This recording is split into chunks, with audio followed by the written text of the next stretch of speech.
Joe Budden, probably biggest hip hop podcast, comments on D1 calling out the Rick Rosses, the Jim Jones, and all these artists. And the accusation against D1 for calling them out is that he's a quote-unquote clout chaser. But before we get into that, guys, my name is Ruslan. This channel exists to encourage, empower, and inspire you to live a life that blesses God. If it's not your first time watching a video, you might as well subscribe. What are you doing?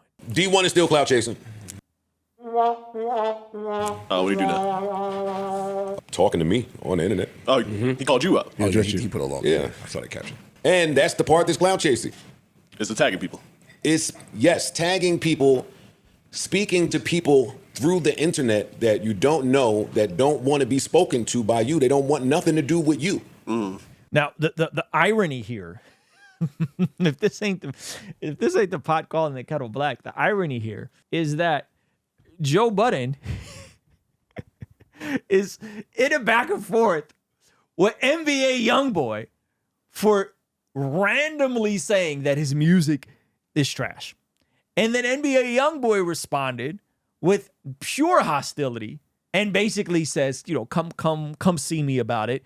And then Birdman chimes in.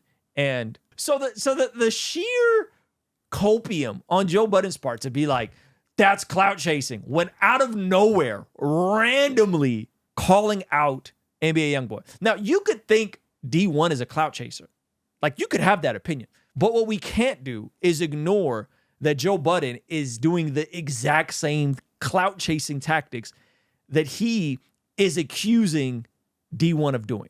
If this ain't the pot calling the kettle black, I don't know what is, right? You can't do that when your entire platform has been built on you giving your hot take on other artists and other rappers, whether it's Drake. And again, Joe Budden, many would argue his critique of Drake helped force another album from Drake after that terrible, record he put out, right? He all of a sudden he came back with bars, right? So clearly from in Joe Budden's practice, there's a time and a place where he feels comfortable calling people's music trash. But when D1 says, hey, I think it's counterintuitive for Meek Mill to be the face of prison reform while making records as a 39-year-old man talking about deleting people. I don't understand how these two things aren't the same. Someone help me understand how these two things aren't the same. Okay, let's let Joe Budden try to explain himself. And you keep making and forcing people to be part of your internet story.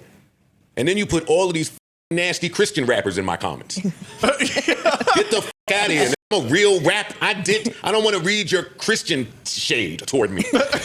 All you niggas was mad polite. He had Lecrae on your ass? Yeah. He said he had Lecrae on it. Why is he so upset? Why is he so upset Christian rappers were polite in responding to him? Do you want us to be nasty like NBA YoungBoy was, who threatened violence against you? Is that what you want? Making good points. Get that shit polite. He had Lecrae on. Hold on, he said they're making good points. Yes. Yeah, making good points. Get the fuck out of here, man. I don't want nothing to do with whatever you're doing online, which is that is hilarious, yo. That's funny. That's legitimately funny. He's like, you guys are polite and making good points. Well, thank you, Joe. Same thing that Jim Jones was trying to say to you, which is the same thing that Ross and Meek was trying to say to you, which was simple as, if you want to have a real conversation about whatever you're passionate about through the internet, is not the way to do that to people you don't know. That's it. It's clout chasing. Leave my name and likeness out of your internet shenanigans. Are we really gonna? This is the internet. This is Joe Budden we're talking about. Every single clip is about somebody else, because that's what Jamie Foxx, basketball legend, called out for being a liar. Andre 3000, Sexy Red. Am I the one that's not getting it? This is content. I'm sure when Joe Budden is giving his perspective on things, that's his real perspective, but at the same time, he's making content. When D1's giving his perspective on things, that's his real perspective, but he's making content. This is an unnecessary false dilemma that he's creating here while he's hypocritically practicing the opposite, right? He's doing pods, but all the clips are of other people and topics that he's talking about other people. Young Thug, right? So I just find it extremely hypocritical. He did leave your name out until you addressed him. There we go. There we go. You started it. So that's why he's saying something. He wasn't saying nothing to Joe before. Right, but my point stands with other names. It's just the same premise. The people could change. The same thing I'm saying is the same thing Jim tried to say to him on Sway. I don't know you to speak to me via the internet this way. That's it. Nobody has a problem with what you're trying to do, your mission, your plight, your message, your passion, all of that's cool. You can have those things without adding. I mean, we had the conversation. I don't want to go back to the same combo. I do think in this particular instance, giving direct examples of what you're trying to say and what you're trying to point out as the problem helps your argument. So I'm not. He was pointing out grown rappers in their 40s who actually do good work in their community, yet rap about the very things that D1 believes are detrimental to their community. And he listed rappers: Meek Mill, Jim Jones, Rick Ross. They all are known for doing things for their community, yet they rap about things that are detrimental to the community that they claim to help with their deeds. That is what D1 did.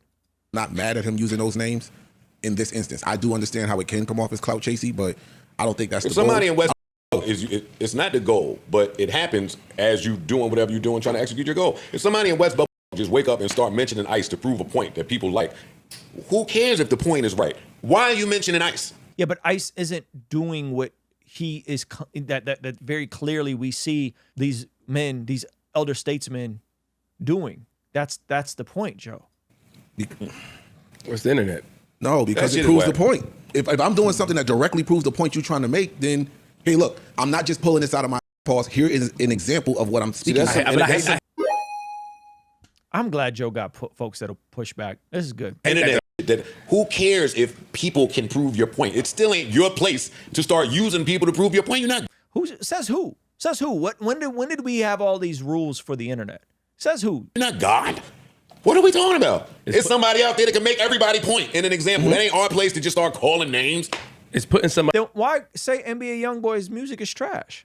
Unprovoked. Why do that? By the way, the conspiracy theory behind that is that he compromised and started doing ad reads in the middle of his podcast, which he promised he'd never do to his audience, and then he started doing. So maybe he was starting drama with NBA YoungBoy to get the attention off of him compromising with his own values. I don't know. That was I think Poetic Flacco made that point.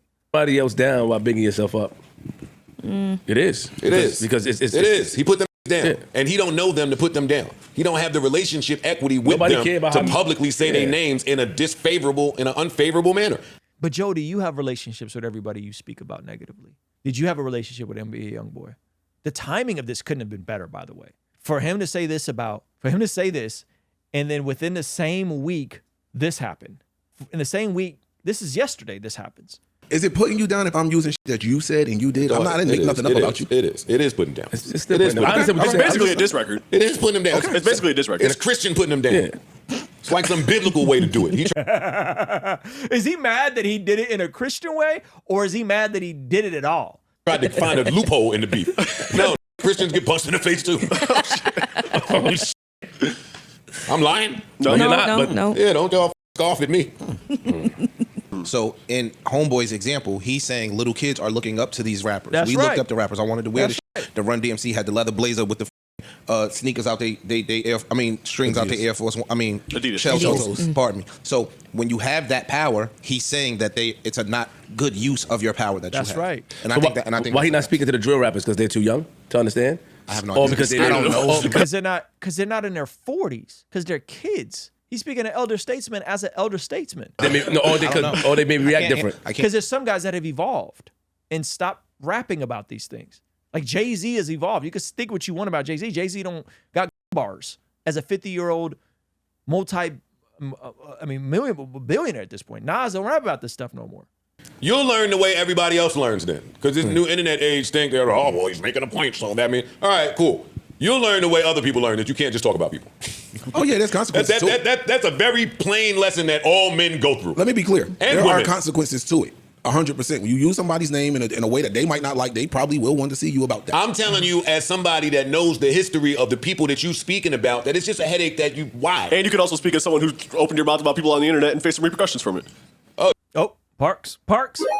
Now Parks got something good to say. Yeah, I forgot about that part too. Yeah, because if you guys didn't know, Joe was speaking crazy about some of the members of Wu-Tang back in the early 2000s, mid-2000s, end of 2000s, and ended up getting punched in the face for that by one of Raekwon's or Ghostface goons. Yeah, I'm the perfect person to tell you that there's another route.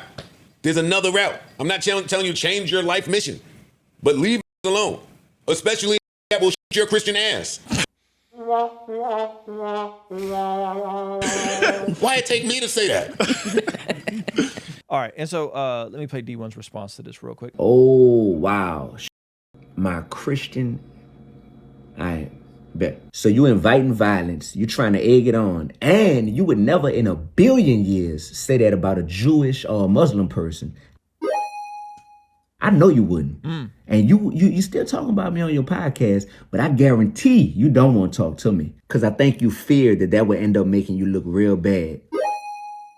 It's something about the light in me that's irritating something inside of you because all I'm doing is talking about accountability in the culture. And here you are inviting violence, showing religious disrespect, and just moving with anger and cockiness. Think about that. You'll Yeah, man. Shout out to D1, man. He's standing 10 toes out. And by the way, D1's from New Orleans. I'm pretty sure that he's count the cost, and he understands that making these statements definitely opens him up to some potential ramifications. Now, God willing, that don't go there. God willing, it doesn't get to that, because I don't think anything he said was disrespectful to the point where it would need to escalate to physical, right? But I think he made some valid statements. We see, according to the Bible, that prayer is extremely important in terms of us being transformed from the inside out when we get aligned with God's will. For the Christians watching this channel, I want you guys to implement these spiritual disciplines in your day-to-day life. And the only way I've been able to do this consistently is through writing down my prayers in a prayer journal that does a few things. One, it allows me to reflect and come to God humbly and ask him to move on my behalf. And two, it allows me to document my prayers, which ultimately help me remember the very things that I was praying for and see the hand of God tangibly in my life when he answers them. So I would urge you, consider writing down your prayers. It could be in a blank notebook. It could even be on your phone. Or you could check out the one I personally designed and used from my own quiet time and spiritual discipline that I think will be a huge blessing. It's the exact structure and system that I've used for years to pray and be more consistent in my spiritual disciplines. You can pick yours up today by clicking the link in the pinned comment below. All right, I'll see you over there. Peace.